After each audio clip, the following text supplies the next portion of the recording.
So I'm planning this big trip, and I'm putting the menu together, and I realize I don't have my Dutch oven. So I gotta take care of that.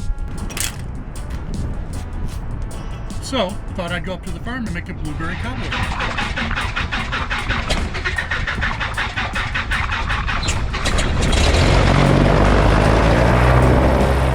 So the number one question people have been asking about the plane is, what's up with the shorter wings? So the answer is, I'm not exactly sure. So the builder decided he wanted to do the shorter wings in order to speed it up and create more stability. And I would say, at least on the second instance, he achieved his goal. It is more stable, not as bumpy, not as much turbulence, more heavily wing-loaded, so he seemed to accomplish that goal. It's a little faster, maybe 10% faster. You could convince me maybe a little bit more than that, but certainly not much more than that. So I'm conflicted. I really like the slower landing speed of the factory wings. That extra 6 feet means that on approach, you're about 10 knots slower, and that can be meaningful. On takeoff, it doesn't seem to make much difference. The 300 horsepower makes up for the lack of lift from the extra 6 feet of wings, so it takes off at about the same distance. But I'm still thinking I may go back to factory wings. We have a really beautiful sunset tonight. Landing in a few minutes, get the fire started, make that blueberry cobbler. It's going to be a good evening. I've come into this trip a few times later in the evening, and depending on the time of year, that sun can really be just right down the runway. It's September 21st, so I think that it'll be far enough south that I'll be okay. But we're just going to have to chill out here and see how things go. Right now I'm on 310 heading, and the landing strip is basically 31, and the sun is coming like this. So I think I'm going to be okay, but I really can't see any of my landmarks. I'm only 6.6 miles away, so I should be able to see a lot of stuff by now. I'm just not. Okay, just through the haze I can see the two farms on either side of the hilltop. And now even as I'm saying that, I can see the break in the trees for the landing strip. Still got a few miles to go, but it looks like the whole thing is solidly in the shade, which is what we're hoping for with the setting sun. But I'll tell you what, if you're not trying to see through the bugs to find a landing strip, it is a really beautiful evening.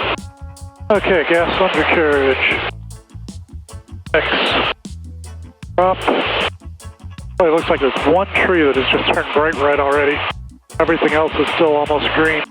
Okay, everything is in the shadows, so that's good. I do see 5 deer, though.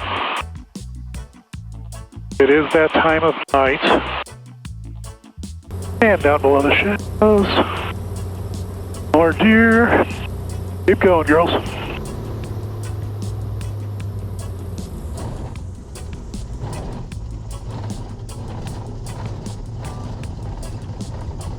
Okay, time to make some cobbler.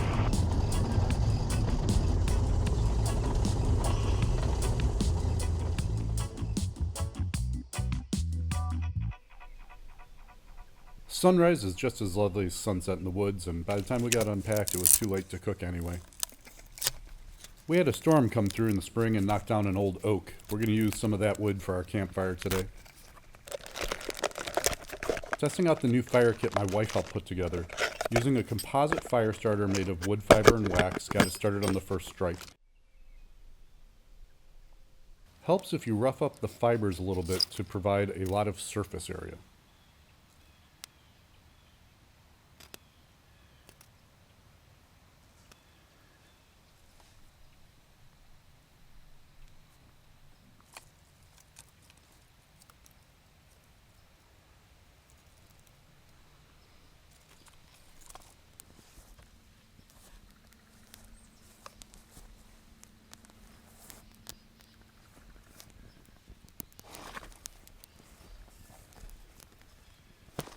These wood shavings from the old oak are super dry and dense. They provide a lot of heat to get things going.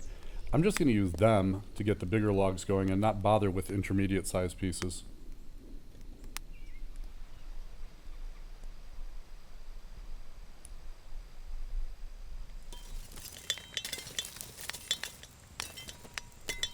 Lugs have been burning for about an hour now, creating a good bed of coals. We'll spread that out a bit and put the Dutch oven on to heat up.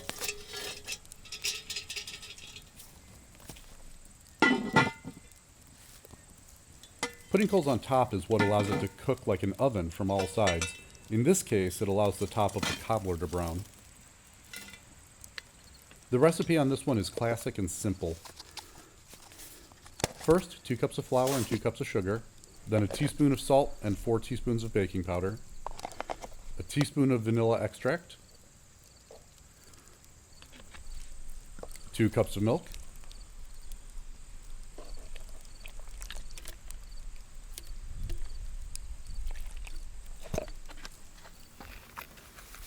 mix completely until there are no lumps.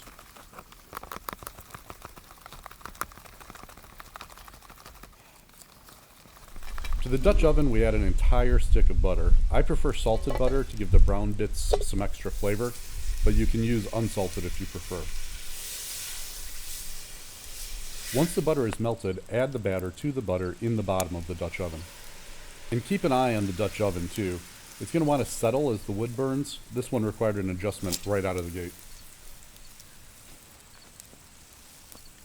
About 2 cups of blueberries finishes things off and the lid goes back on.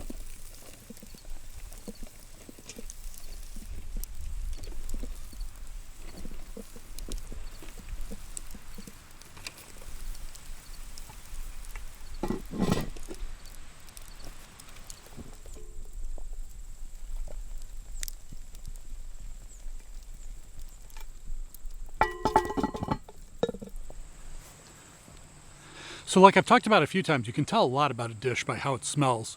So this is getting close to being done. I can smell the crust on the bottom browning. I can smell the sugar. I can smell the blueberries.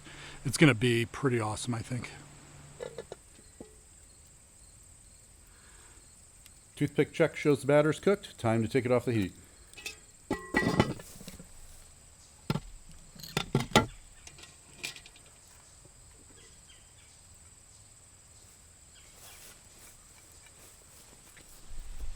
You can hear the sizzle as the fruit hits the bottom of the oven after I take a slice.